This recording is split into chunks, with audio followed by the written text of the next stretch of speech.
Jeans पहनने वाली परी।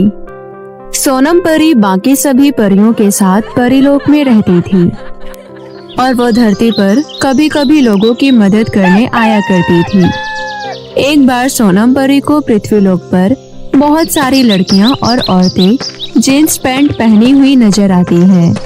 ये देखकर सोनम परी को भी जीन्स पैंट पहनने का बहुत मन करता है। सोनम एक दिन बादलों में सैर कर रही होती है। तभी सोनम को एक लड़की मदद के लिए पुकार रही होती है। सोनम उसके पास पहुंच जाती है। क्या हुआ बच्ची, तुम यहाँ पर बैठकर रो क्यों रही हो? परी जी, मैं अपनी माता पिता के साथ यहाँ पर घूमने के लिए आई थी और पता नहीं वो कहाँ खो गई है। मुझे मेरे माता पिता के पास भेज दो। इतना कहकर वो बच्ची रोने लगती है।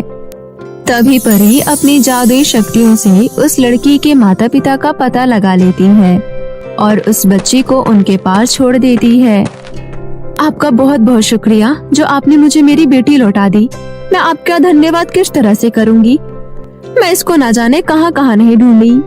परी देखती है कि उस लड़की के माता पिता तो बहुत ही मॉडर्न हैं और वो शहर से आए हैं। उस लड़की की माँ ने सुंदर सी जीन्स और टॉप पहन रखा था जिसमें वो बहुत सुंदर लग रही थी।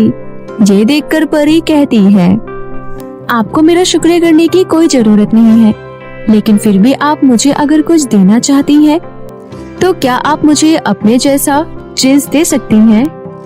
अरे हाँ हाँ, क्यों नहीं, ये भी कोई पूछने की बात है। मैं आज शॉपिंग करके आई हूँ। मैंने ये नई जीन्स खरीदी है, आप इसे रख लीजिए। इसके बाद वो उसे धन्यवाद देती है और परी वहाँ से वापस बादलों में उड़ जाती है। सोनम परी को जीन्स पहनने का बहुत मन था। वो जीन्स पहन लेती है और परीलोक पहुँच जाती है। वहाँ पहुंचकर सोनम परी इधर उधर घूमने लगती है। उसे देखकर लाल परी कहती है, हे भगवान सोनम परी, ये तुमने क्या पहन रखा है? हमारे पास तो इतनी सुंदर ड्रेस है, उसके बाद भी तुमने शहर की ये जीन्स पहनना पसंद किया। तुम जानती हो, अगर बाल परी को ये बात पता चल गई कि तुमने जीन्स पहनी है तो वो बहुत गुस्सा होगी और बाकी परियां ये सब देखकर बहुत हंसेंगी और तुम्हारा मजाक भी बनाएंगी। देखो लाल परी, मुझे कुछ फर्क नहीं पड़ता है कि परीलोक में बाकी परियां मेरे बारे में क्या सोचेंगी या फिर वो मेरी जीन्स को देखकर क्या बोलेंगी। वैसे भी मुझे कौन सा पूरे दिन परीलोक में ही रहना होता है। मैं पृथ्वीलोक पर लोगों की मदद करने भी जाती हूँ और पृथ्वीलोक पर सभी लोग जीन्स ही पहनते हैं। जीन्स पहनना पृथ्वीलोक पर बहुत आम बात है। वहाँ पर लोग इसे फैशन कहते हैं। सोनम परी, अगर बाल परी ने तुम्हें इस तरह देख लिया तो वो सोचेंगी कि तुमने परीलोक के नियम कानून को तोड़ा है। यहाँ पर बाकी कोई भी परियां जीन्स नहीं पहनती है। बाकी सब जीन्स नहीं पहनती तो इसमें मेरी क्या गलती है? वैसे भी मुझे कुछ फर्क नहीं पड़ता, बल्कि मैं तो कहती हूँ कि तुम भी जीन्स पहनो। जीन्स पहनकर तुम भी बहुत सुंदर लगोगी। क्या तुम सच कह रही हो? मैं ये जीन्स पहनकर बहुत सुंदर लगूंगी? कहीं बाकी सभी परियां मेरे ऊपर हंसेंगी तो नहीं ना? देखो लाल परी, तुम मेरी बात मानो तो तुम ये जीन्स पहन लो, और वैसे भी कोई भी परी तुम्हारे ऊपर नहीं हंसेंगी क्योंकि तुम अकेली थोड़ी ना हो। मैं भी तो जीन्स पहन रही हूँ, तुम एक बार पहनो तो सही। लाल परी सोनम परी की बातों में फंस जाती है और वो भी जीन्स पहनने के लिए राजी हो जाती है। जीन्स पहनना लाल परी को भी बहुत पसंद आता है। जीन्स पहनने के बाद लाल परी अपने आप को आईने में निहारती रहती है। तभी वहाँ पर सोनम परी भी आ जाती है और कहती है, देखा, मैंने कहा था ना कि तुम बहुत अच्छी लगोगी। खुद से नजर नहीं हट रही है ना? मुझे पता था कि तुम जीन्स पहनने के बाद बहुत ही सुंदर लगोगी। अरे हाँ सोनम परी, ये तो बहुत ही सुंदर लग रही है। मुझे नहीं पता था कि मैं जीन्स पहनकर इतनी सुंदर लगूंगी। ये सब कुछ आज तुम्हारी वजह से हुआ है, वरना तो जीन्स पहनना तो बहुत दूर है। मैं तो इसके बारे में सोच भी नहीं सकती थी। इतना सब होने के बाद लाल परी अपने आप को बहुत देर से शीशे में देखती ही जा रही थी कि तभी सोनम परी कहती है, अरे तुम अपने आप को शीशे में देखती ही रहोगी या फिर घर से बाहर भी निकलोगी घूमने के लिए? चलो घर से बाहर चलते हैं और बाकी परियों को भी अपना ये नया जीन्स वाला लुक दिखाते हैं। नहीं नहीं सोनम परी, मुझे लगता है कि अब मुझे ये जीन्स उतार देनी चाहिए, नहीं तो सभी परियां हमारा मजाक बनाएंगी। मैं यहीं पर ठीक हूँ, मैं बाहर नहीं जाऊंगी। अरे लाल परी, ये तुम क्या कह रही हो? अगर तुम जीन्स पहनकर नहीं गई मेरे साथ बाहर तो ये जीन्स मैंने तुम्हें दी है, वो सारे जीन्स मैं तुमसे वापस ले लूंगी। ये जीन्स मैंने तुम्हें घर में पहनने के लिए नहीं दी है, बल्कि इसलिए दी है कि तुम भी इसे पहनकर अपने शौक पूरे कर सको, वो भी बिना किसी डर के। लेकिन अगर तुम इतना ही डर रही हो, नहीं, मैं ये जीन्स नहीं उतारूंगी। चलो ठीक है, मैं तुम्हारे साथ बाहर जाने के लिए तैयार हूँ। लाल परी सोनम परी के साथ जीन्स पहनकर परीलोक में घूमने के लिए निकल जाती है। जैसे जैसे वो आगे बढ़ती जा रही थी, सभी परियां उन्हें देख रही थी। उन्हें देखकर सभी परियां आपस में बातें बनाने लग गई थी और कुछ परियां उनके पीछे पीछे भी जाने लग गई थी और वो आपस में बातें करते करते वापस अपने घर आ जाती है। सोनम परी के घर के बाहर इतनी भीड़ देखकर बाल परी को कुछ समझ नहीं आता और वो बाकी परियों से पूछती है, क्या बात है परियों, आप सभी परियों ने सोनम परी के घर के बाहर भीड़ क्यों लगा रखी है? सोनम परी ने कुछ कर दिया है क्या? कोई कुछ बोल क्यों नहीं रहा? तुम सभी यहाँ पर क्यों खड़े हो? बाल परी, आप हम सबसे क्या पूछ रही हैं? अगर आपको देखना है कि ये क्यों हो रहा है, तो आप जरा सोनम परी के घर के अंदर जाकर देखिए, आपको सब पता चल जाएगा। ये सब तुम परियां क्या कह रही हो और बातों को घुमा क्यों रही हो? मैं अभी सब देख कर आती हूँ। बाल परी जब सोनम परी के घर के अंदर जाती है तो वो सोनम परी और लाल परी को जीन्स पहना हुआ देखकर बहुत हैरान हो जाती है और गुस्से में कहती है, अरे बाप रे, ये क्या देख रही हूँ मैं? अब समझ में आया कि बाकी सभी परियां बाहर भीड़ क्यों लगा रखी थी। क्या हो गया है बाल परी, आप इस तरह हैरान क्यों हो गई हैं? क्या हम अपने पसंद से कपड़े नहीं पहन सकते हैं? हमें जीन्स पहनने का बहुत मन कर रहा था, इसलिए हमने जीन्स पहन ली। हाँ, मैं भी सोनम परी की बातों से सहमत हूँ। आखिर हमें भी अपना जीवन जीने का अधिकार है, हम भी फैशन कर सकते हैं। जिस तरह पृथ्वी पर सभी लोग जीन्स पहनते हैं, हम भी पहन सकते हैं। तुम दोनों की ज्ञान की बातें हो गई हो तो जरा मेरी बातों पर भी ध्यान दे लो। शाम होने वाली है और रानी परी परीलोक का चक्कर काटने के लिए आ ही रही होगी, और अगर उन्होंने तुम्हें इस अवस्था में देख लिया तो वो तुम्हें परीलोक से बाहर निकाल देंगी। जीन्स पहनना हमारे परीलोक के नियम और कानून में सम्मिलित नहीं है। बाल परी उन दोनों को बहुत समझाती है, परंतु उन्हें कुछ समझ नहीं आता।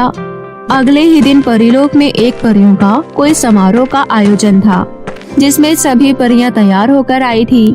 इस फंक्शन में सोनम परी और लाल परी भी जीन्स पहनकर आई थी। ये देखकर सभी परी हंसने लगती है। तभी उनके सामने नीलम परी आती है और कहती है, तुम दोनों कब से ये जीन्स पहनने लग गई हो? इससे पहले तो परीलोक में किसी ने भी जीन्स नहीं पहनी।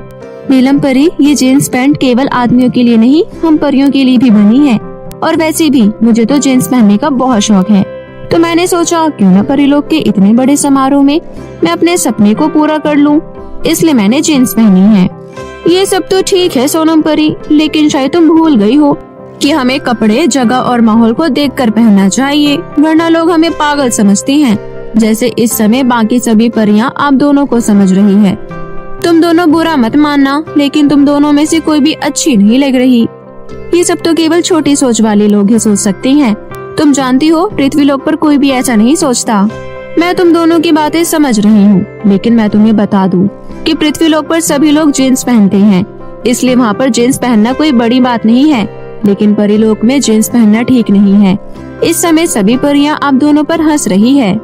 दोनों परियां बाकी परियों की बातों को ध्यान नहीं देती और वो अपना समारोह एंजॉय करती है। कुछ ही देर बाद उस समारोह में रानी परी भी आ जाती है। रानी परी को वहाँ पर कुछ बदला हुआ नजर आता है। ये जानने के लिए रानी परी नीलम परी से बात करती है। तभी नीलम परी कहती है, रानी परी, मैं आपको क्या ही बताऊं, जब से सोनम परी को पृथ्वीलोक से जीन्स मिली है, तब से लाल परी और सोनम परी जीन्स पहनकर पूरे परीलोक में घूम रही है। पूरे परीलोक में इन दोनों का मजाक बन रहा है। अगर ऐसी बात है तो इसमें गलत क्या है? जीन्स पहनना कौन सी बड़ी बात है? तुम सभी परियां जानती हो ना, आजकल जीन्स पहनना बहुत ही मामूली बात है, तो इसमें मजाक बनाने वाली क्या बात है? हाँ रानी परी, लेकिन ये पृथ्वीलोक नहीं परीलोक है। यहाँ पर सोनम परी और लाल परी को जीन्स पहना हुआ देखकर किसी को भी अच्छा नहीं लग रहा, इसलिए मैंने दोनों को मना भी किया, पर ये तो किसी की सुन ही नहीं रही है। तभी रानी परी सोनम परी और लाल परी को अपने पास बुलाती है और कहती है, क्या बात है सोनम परी और लाल परी, तुम दोनों इतना घबराई हुई क्यों हो? रानी परी, अब आप ही फैसला कीजिए। मैं मानती हूँ कि पहले कोई भी परी जीन्स नहीं पहनती थी, पर अब तो सभी लोग बहुत ही मॉडर्न होते जा रहे हैं। सब लोग अपनी खुशी के लिए कितना कुछ करते हैं। क्या हम अपनी खुशी के लिए जीन्स भी नहीं पहन सकते? नहीं नहीं सोनम परी, ऐसा कुछ नहीं है। तुम बिल्कुल जीन्स पहन सकती हो। बल्कि मैंने तो अब ये सोचा है कि जो परी पृथ्वी लोक पर रहना चाहती है वो रह सकती है, और वो भी जीन्स पहन सकती है। वहाँ पर तुम्हारे ऊपर कोई हंसेगा भी नहीं और ना ही कोई ताना मारेगा। रानी परी की बात सुनकर सोनम परी और लाल परी दोनों बहुत खुश हो जाती है। रानी परी की बात मानकर सोनम परी और लाल परी दोनों पृथ्वी लोक पर जीन्स पहनकर रहना शुरू कर देती है। अब उनके ऊपर कोई नहीं हंसता और ना ही कोई उन्हें ताना देता। सोनम परी और लाल परी को अब अपने इच्छा के अनुसार जीन्स पहनने को मिल जाता है और वो हंसी खुशी से अपना जीवन बिताने लगती है। बहुत समय पहले की बात है। ढोलकपुर नाम के गांव में प्रीति अपने खुशहाल परिवार में रहती थी। एक दिन प्रीति के पिता सुरेश की अचानक से मृत्यु हो जाती है, जिसके कारण प्रीति और प्रीति की मां विनीता अकेले ही घर का सारा काम संभालते हैं।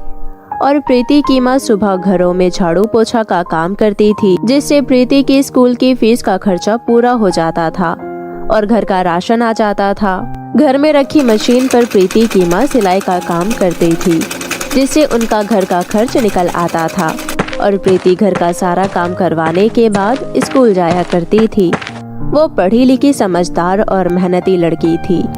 ऐसे ही धीरे धीरे दोनों का समय गुजरता है। कुछ समय बाद प्रीति के स्कूल में रंगोली का कंपटीशन होता है, जिसमें सभी बच्चे पार्टिसिपेट कर सकते हैं और जीतने वाले को पूरे 10,000 रुपए इनाम मिलेगा और सरकार की तरफ से अच्छे स्कूल में दाखिला मिलेगा। ये सब सुन प्रीति बहुत खुश होती है और स्कूल से छुट्टी होते ही जल्दी अपने घर जाती है और अपनी माँ से कहती है, माँ, आपको पता है हमारे स्कूल में एक रंगोली कंपटीशन होने वाला है, जिसमें हर बच्चा पार्टिसिपेट कर सकता है और जीतने वाले को पूरे 10,000 रुपए इनाम भी मिलेगा। मैं उसमें पार्टिसिपेट करना चाहती हूँ और वो इनाम जीतना चाहती हूँ। ठीक है बेटा, तुम्हारा इतना मन है तो तुम उसमें जरूर पार्टिसिपेट करो और मुझे तुम पर भरोसा है कि तुम जरूर जीतोगी। प्रीति अपनी माँ की बात सुन बहुत खुश होती है और बहुत लगन के साथ तैयारी करने लगती है।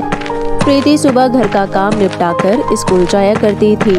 उसके बाद घर आकर अपनी माँ के साथ घर का काम किया करती थी और फिर अपनी कंपटीशन के लिए अपने आंगन में रंगोली बनाया करती, फिर मिटाया करती, फिर बनाया करती, फिर मिटाया करती। ऐसे ही धीरे धीरे करते करते वो दिन आ ही जाता है, जिस दिन सभी बच्चे अपनी पूरी तैयारी के साथ स्कूल में रंगोली कंपटीशन में पार्टिसिपेट करते हैं। यहाँ प्रीति की माँ सिलाई से कमाई कुछ पैसे प्रीति को दे देती है ताकि वो रंग खरीद सके और अच्छे से पार्टिसिपेट कर सके। प्रीति स्कूल पहुँचती है और देखती है कि सभी बच्चे अलग अलग रंग लेकर आए हैं, लेकिन प्रीति के पास कुछ ही रंग होते हैं। वो मन ही मन सोचती है, क्या सच में, क्या आज मैं कंपटीशन जीत पाऊंगी? सभी बच्चों के पास तरह तरह के रंग है और मेरे पास सिर्फ कुछ रंग है। मैं कैसे वो इनाम जीत पाऊंगी? प्रीति ये सब सोच ही रही होती है कि तभी रंगोली का कंपटीशन शुरू होने की अनाउंसमेंट होती है। सभी बच्चे अपनी अपनी रंगोली बनाने लगते हैं। प्रीति भी अपनी रंगोली बनाने लगती है। सभी बच्चों को रंगोली बनाता देख प्रीति के मन में एक डर बैठ जाता है कि क्या वो ये कंपटीशन जीत पाएगी। लेकिन फिर भी वो अपनी मेहनत और लगन के साथ अपनी रंगोली बनाकर तैयार करती है कि तभी उसकी प्रिंसिपल मैम उसके पास आती है और कहती है, हमने अपनी थीम बेस्ट रंगोली रखी है, लेकिन फिर भी तुमने इतनी सुंदर रंगोली बनाई जबकि तुम इतनी छोटी क्लास में हो। जी धन्यवाद मैम, ये सब मैंने अपने घर के आंगन में सीखा है, जो आज मैंने आप सभी को दर्शाया है। प्रीति की रंगोली देख प्रिंसिपल मैम बहुत खुश होती है और सबके सामने प्रीति को 10,000 रुपए का इनाम देती है और एक मेडल और सर्टिफिकेट देती है। सामने खड़े प्रीति की साथ की सहेलियां खुश होती है। प्रीति इनाम लेकर अपने घर की तरफ चली जाती है, हाथ में सर्टिफिकेट, गले में मेडल और जेब में 10,000 रुपए इनाम लेकर प्रीति बड़े खुशी से घर पहुंचने ही वाली होती है कि रास्ते में उसे एक गरीब बूढ़ी औरत मिलती है। वो उससे कहती है, बेटा, मैं बहुत गरीब हूँ। मुझे खाने के लिए रोटी तक नसीब नहीं होती और मुझे पैसों की सख्त जरूरत है। क्या तुम मेरी सहायता कर सकती हो? बूढ़ी औरत इतना कहती है और प्रीति तुरंत उसको कुछ पैसे दे देती है और उसको खाने के लिए अपने घर ले आती है। बूढ़ी औरत इतना कहती है। घर पहुंचते ही प्रीति अपनी माँ को जोर जोर से आवाज लगाती है और कहती है, माँ, माँ, ओ माँ, कहाँ हो माँ? देखो, मुझे इनाम मिल ही गया और साथ में मेडल और सर्टिफिकेट भी मिल गया है। मेरी बेटी, मैं जानती थी कि तुम ही जीतोगी। हाँ माँ, अब मैं इन पैसों से तुम्हें नई साड़ी गिफ्ट में दूंगी और तुम्हारे लिए नया चकला बेलन लाऊंगी और चूल्हा भी, ताकि तुम्हारे हाथ उसमें ना जले। ये सब बातें बूढ़ी औरत भी सुनती है। तभी प्रीति की माँ की नजर बूढ़ी औरत पर पड़ती है और वो पूछती है, प्रीति बेटा, ये अम्मा कौन है? तुमने तो मुझे अभी तक नहीं बताया। अरे हाँ माँ, ये अम्मा बहुत गरीब है और इन्होंने बहुत दिनों से कुछ खाया नहीं है, इसलिए मैं इन्हें अपने घर ले आई ताकि ये हमारे साथ खाना खा सके और मैं अपनी खुशी का जश्न अपने घर में अपनी माँ और अपनी दादी जैसी अम्मा के साथ मना सकूं। ठीक है बेटा, तुम हाथ मुंह धो लो और अम्मा को भी पानी पिलाओ। मैं तुम दोनों के लिए खाना लेकर आती हूँ। ये सब देख बूढ़ी अम्मा मन ही मन बहुत खुश होती है और खाना आते ही खाना खाने लगती है और अपने असली रूप में आ जाती है और कहती है, तुम सब हैरान मत हो, मैं एक बहुत पुरानी जादुई परी हूँ। तुम्हारी मेहनत और तुम्हारे बड़े दिल को देख मुझे बहुत खुशी हुई बेटा। ये लो, ये एक जादुई गुलाबी साड़ी। तुम मेरी तरफ से यह तोहफा अपने पास हमेशा रखना। जादुई गुलाबी साड़ी? हाँ, ये वो साड़ी है जो तुम्हारी हर इच्छा पूरी करेगी। इसको हमेशा अपने पास अपने साथ ही रखना। तुम्हें जो भी चाहिए हो इस साड़ी से कह देना, ये तुम्हें तुरंत ही वो चीज दे देगी। क्या सच में? हाँ बेटा, तुम इसे संभाल कर रख लो। साड़ी देकर और खाना खाकर बूढ़ी जादुई परी वहाँ से चली जाती है और प्रीति की माँ साड़ी लेकर उस साड़ी को देखने लगते हैं कि क्या सच में ये जादुई साड़ी है, क्या परी की बात सच है। और आंगन में खड़े होकर कहते हैं, ये जादुई गुलाबी साड़ी, तुम हमारे लिए कुछ अच्छे अच्छे कपड़े तैयार कर दो और खाने के लिए थोड़ा भोजन। ये सब कहते ही जादुई गुलाबी साड़ी सब कुछ उन दोनों के आगे हाजिर कर देती है।